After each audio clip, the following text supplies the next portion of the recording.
Hello everyone, আসসালামু আলাইকুম। ডাইনুয়াল ফ্যামিলির সবাইকে নতুন আরেকটি ব্লগ দেখার আমন্ত্রণ জানিয়ে শুরু করছি। বাহিরে গিয়েছিলাম, এসে সন্ধ্যা থেকে ব্লগটা স্টার্ট করলাম।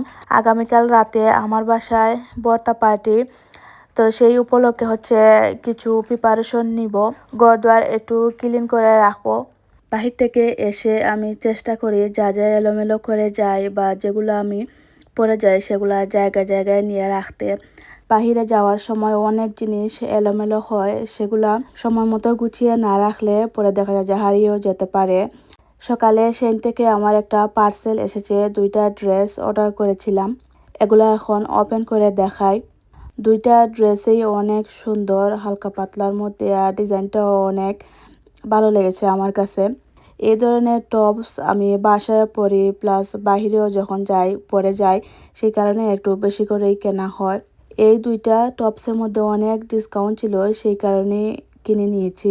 ড্রেসগুলো তো দেখালাম, এখন সংসারে কিছু কাজকর্ম শেয়ার করি। তো হালকা একটু মেকআপ করে বাহিরে গিয়েছিলাম, সেই কারণে প্রথমে ফেসটা ক্লিন করছি। তেমন একটা মেকআপ করি না, শুধু সানস্ক্রিন আর একটু কনসিলার দেই, আর লিপস্টিক তো সবসময় দেওয়া হয়। তারপরেও বাহির থেকে এসে সবসময় চেষ্টা করবেন হাত আর মুখটা ধোয়ার। খালি চোখে তো আর জীবাণু দেখা যায় না, তবে বাহির থেকে এসে সব সময় হাতটা ধোয়া উচিত। ফ্রেশ হওয়ার পরে আমার বেসিনটাও ক্লিন করে নিলাম। সময়ের কাজ সময় মতো করে নিলে কাজও জমা হয় না, সব কিছু গুছানো থাকে। তো আমি মুখ ধোয়ার পরে যদি এভাবেই রেখে দিতাম তাহলে এটা এলোমেলো থাকতো, তারপরে আরও অনেক বেশি অপরিষ্কার হতো। ঘর দুয়ার সব সময় পরিপাটি রাখার এই একটা টিপস ফলো করে দেখতে পারো, মানে যখনই যেটা অপরিষ্কার হবে বা এলোমেলো করবে সঙ্গে সঙ্গে সেটা গুছিয়ে নিবে, দেখো যে সবসময় ঘর পরিপাটি থাকে। তো এখন সন্ধ্যার জন্য নাস্তা তৈরি করছি। আমদিনের জন্য ডাল রান্না করেছি, সেখান থেকে একটু ডাল রেখেছি। এই ডাল আর ময়দা দিয়ে আমি ডাল পুরি বানাবো, আর সঙ্গে চা। মাত্র 1 কাপ ময়দা দিয়ে সন্ধ্যার নাস্তা হয়ে গেল। আমরিনের আব্বুর আজকে ছুটি আছে, ওনার সাথেই বাহিরে গিয়েছিলাম। তো বাহিরের ভিডিও আর শেয়ার করিনি। নতুন কোনো জায়গায় যাইনি, এই ঘরের কাছেই সাগর পাড়ে ঘুরতে গিয়েছিলাম। ছোট ছোট করে রুটি বেলে তার মধ্যে দিলাম এই ডাল, তারপরে এই যে কিভাবে করছি আমি ভিডিওর মধ্যে দেখাচ্ছি, আসলে বলে তো আর বোঝানো যায় না এটা। এভাবে বেশি করে করে ডিপ ফ্রিজেও রাখতে পারবে। এই 1 কাপ ময়দা দিয়ে আমার 6টার মতো হয়েছে, তো 2টা ফ্রাই করেছি আর 4টা ডিপ ফ্রিজে রেখে দিয়েছিলাম। ডালের বদলে অন্য যে কোনো কিছু দিয়েও করতে পারবে। বাসা যদি একটু ভাজি থাকে অথবা মাংসের তরকারি থাকে, মাংসটা তুলে জুড়ি জুড়ি করে এটার ভিতরে দিয়ে তারপরে বেলে নিলেই অনেক টেস্টি হয়। একবার ট্রাই করে দেখবে।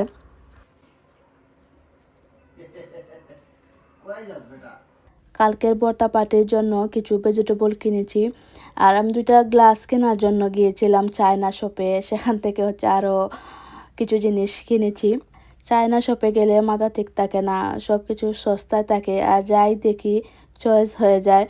তো এখানে ফ্রেশ যে লাউয়ের শাক সেটা এনেছি, শুটকি রান্না করব। আজ ভেজিটেবল তেমন একটা পাইনি, যেগুলা পেয়েছি সেগুলাই এনেছি। আর আমি একা ভর্তা বানাবো না, যারা যারা আসবেন ওনারাও অনেক ভর্তা বানিয়ে নিয়ে আসবেন। কি কি কিনলাম সেটা দেখাই। এই মাটির একটা হাঁড়ি কিনেছি, আর এখানে মোমবাতি, তারপরে আমার বাথরুমের জন্য একটা বাথরুম সেটও কিনলাম।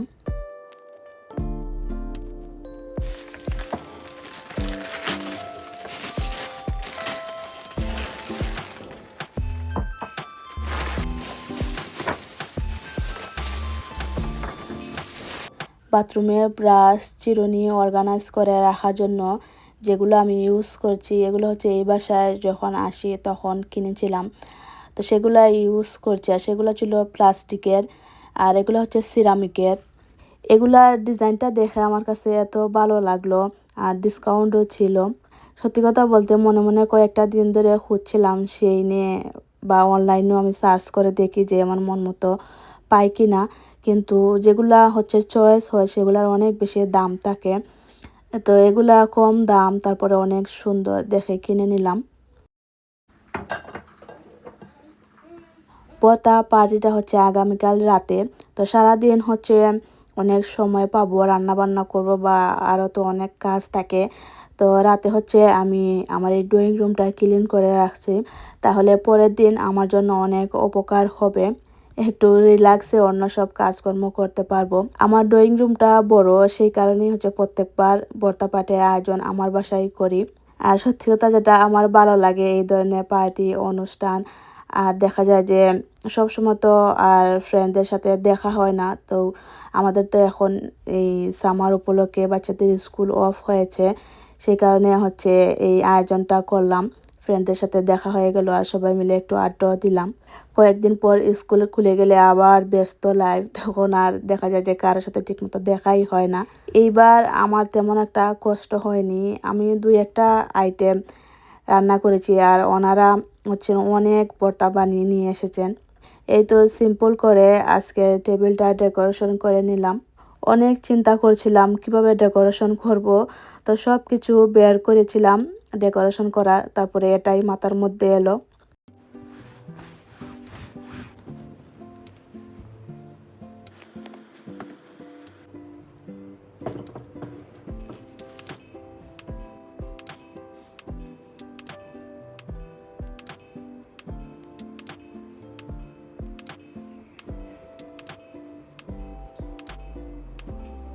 ড্রয়িং রুমটা ক্লিন করা শেষ, আর অন্য যে রুমগুলো আছে সেগুলো হচ্ছে আমি সকালে ক্লিন করব।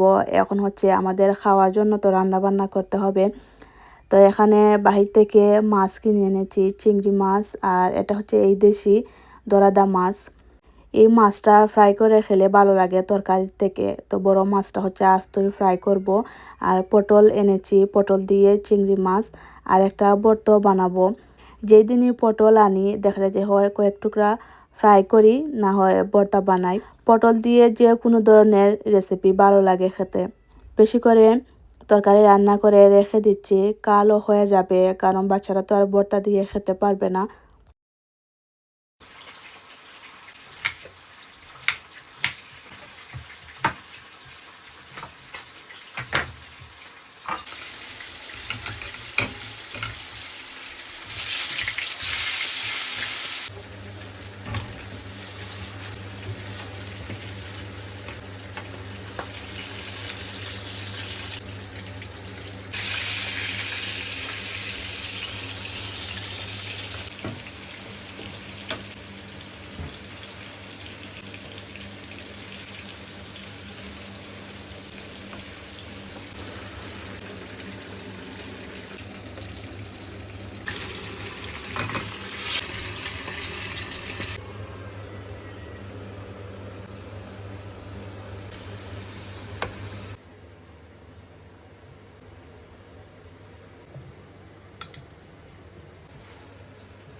এই ভর্তাটা অনেক মজা হয়, একবার ট্রাই করে দেখবেন। চিংড়ি আর পটল আর এই যে মাছের জন্য যে পেঁয়াজ ফ্রাই করেছি সেখান থেকে একটু দিলাম।